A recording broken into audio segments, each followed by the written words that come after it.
Permisi Bu Bidan, Ya. saya mau nanya.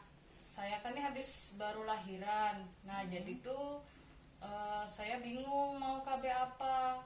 Nah, teman saya tuh, tetangga saya ada ngusulkan ini KB IUD gitu, tapi saya nggak tahu KB-nya itu kayak apa. Bisa dijelaskan kah Bu? Baik Bu, jadi sebelumnya saya kasih ini dulu Bu ya. Ini apa Bu Bidan? Ini leaflet bisa dibaca dulu. Di sini keterangannya tentang jenis-jenis cara kerja dan keuntungan dan juga kerugiannya. Oh, di sini adakah itu KB IUD?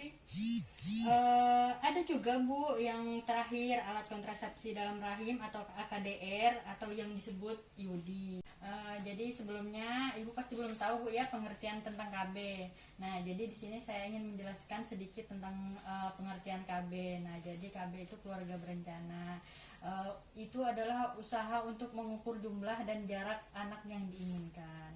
Jadi agar mendapatkan hal tersebut, maka dibuatlah beberapa cara, yaitu alternatif untuk mencegah ataupun menunda kehamilan. Menurut WHO itu adalah tindakan yang membantu individu atau pasangan suami istri untuk menghindari kelahiran yang tidak diinginkan dan juga mendapatkan kelahiran yang memang diinginkan, dan juga mengontrol waktu saat kelahiran dalam hubungan dengan umur suami istri, dan juga menentukan jumlah anak dalam keluarga. Setelah itu ada juga tujuan program KB. Nah, jadi tujuan umumnya itu untuk meningkatkan kesejahteraan ibu dan anak dalam rangka mewujudkan keluarga kecil yang bahagia, sejahtera, yang menjadi dasar terwujudnya masyarakat yang sejahtera.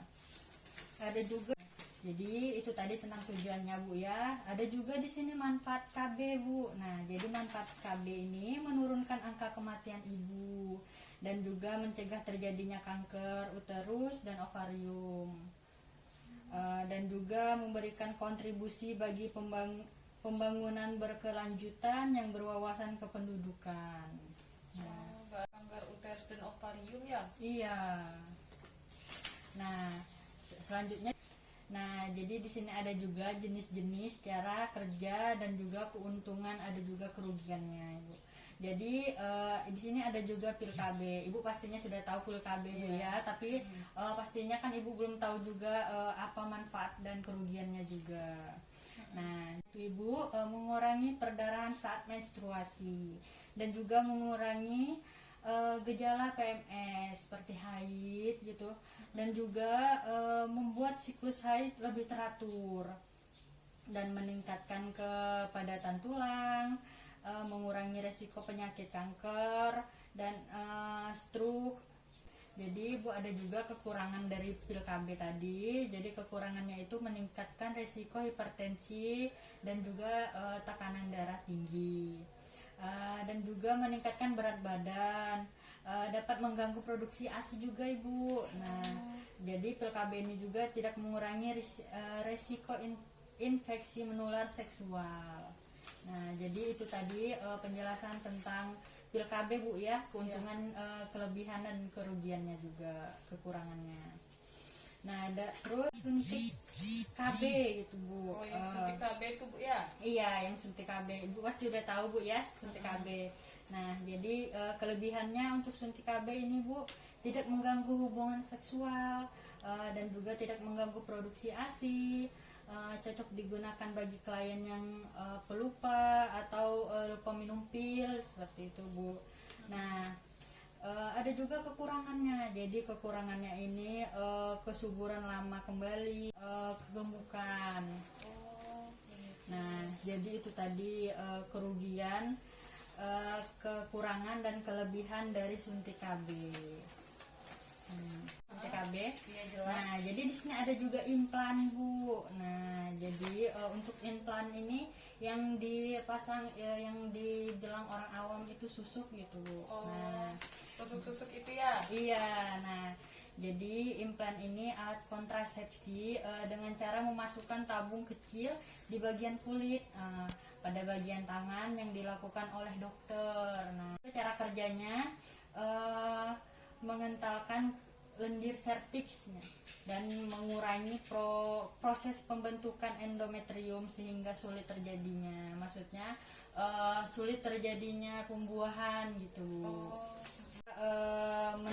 Menekan ovulasi agar tidak terjadinya tadi ibaratnya hamil gitu nah Bu. Oh iya.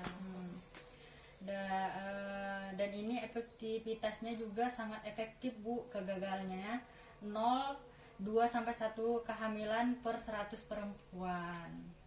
Nah Bu, nah keuntungannya itu daya guna tinggi, pelindungan jangka panjang, kesuburan cepat kembali, tidak memerlukan pemeriksaan dalam. Oh, jadi kalau ini juga jangkanya panjang ya Bu? Iya, jangkanya panjang untuk implan. Dan nah, jadi kerugiannya ini juga Ibu membutuhkan tindakan insisi, yaitu melukai sedikit untuk memasangkan implan tadi Bu ke dalam bagian kulit Ibu. Nah, dan juga tidak melindungi dari haid. Nah, ini juga tidak dapat menghentikan pemakaian sendiri. Nah, gitu tadi yang tentang implan Bu ya. Iya. Nah, ada juga yang Ibu tanyakan tadi tentang alat kontrasepsi dalam rahim atau AKDR. Jadi teknik kontrasepsi ini adalah dengan cara memasukkan alat yang terbuat dari tembaga ke dalam rahim. Nah, jadi itu tadi Bu ya. Nah, jadi ini cara kerjanya juga Bu ya. IUD menghambat motilitas tuba sehingga memaksa sperma berenang melawan arus. Nah, ada juga kelebihannya. Jadi kelebihannya ini juga bisa digunakan untuk metode jangka panjang dan bisa digunakan untuk klien yang mempunyai tekanan darah tinggi, tidak mengganggu produksi ASI juga. Nah, jadi kekurangannya itu mengganggu hubungan seksual. Harus datang ke tenaga kesehatan untuk memasang, melepas dan kontrol, dan ini juga lumayan mahal. Tidak bisa mencegah dari PMS atau haid tadi Bu ya. Nah, jadi ini ada juga efek sampingnya, itu perdarahan atau bercak dan juga nyeri. Ya, ada juga kontrasepsi mantap. Nah, jadi kontrasepsi mantap ini Bu, saluran telur pada wanita disumbat dengan cara diikat. Nah, jadi ini dengan cara yang diikat Bu ya, atau dipotong atau dilaser. Nah, tapi ini untuk yang usia lanjut Bu. Oh, yang katanya steril tuh Bu. Iya, yang seperti itu Bu. Ada juga dengan dilakukan dengan mengangkat rahim. Ada juga cara kontrasepsi ini bersifat permanen. Jadi ini ibaratnya kita nggak bisa hamil-hamil lagi gitu Bu. Dan sedangkan pada kaum pria kan sterilisasi itu dilakukan dengan cara memotong saluran sperma. Kontrasepsi mantapnya Bu ya. Iya. Nah, di sini juga ada alat kontrasepsi alami yaitu kalender. Nah, ini yang alami Bu ya. Metode ini menggunakan perhitungan masa subur wanita dan menghindari dari berhubungan seks pada masa subur tersebut. Nah, kelebihannya ini murah, dia dan tidak menggunakan alat atau hormon gitu.